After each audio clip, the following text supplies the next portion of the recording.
I'm going to add motion to this image to make the motorcycle look cool, like it's racing along, which is what it was. So first thing you want to do is duplicate the layer. Right click, duplicate layer.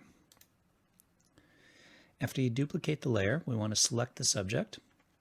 So there's a few different ways to do this.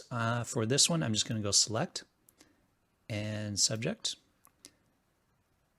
and OK.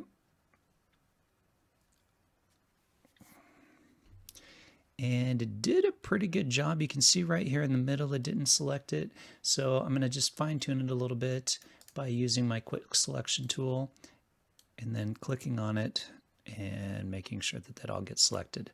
If you feel like there's something that needs to be selected, you would then use the Alt key. So here on the outside, I'm going to use the Alt key and bring that in a little bit. All right, looks good. Next thing you want to do is go to Select and Inverse, so that way it'll select the rest of the image. And the next thing is go to Filter, Blur, and we want Motion Blur. So how this is going to work is the angle is going to give it the angle that it's going at. So I'm going to turn mine a little bit to the right because I can see that it's going downhill like that.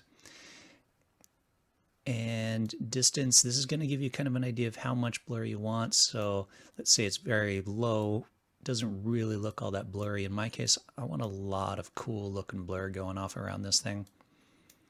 And so I'm going to up it quite a bit, right about there. And then hit OK. And then I'm going to hit Control D to deselect it. And there we go. There's my image. Lots of cool blur around it. And that's the basics of how to do a motion blur.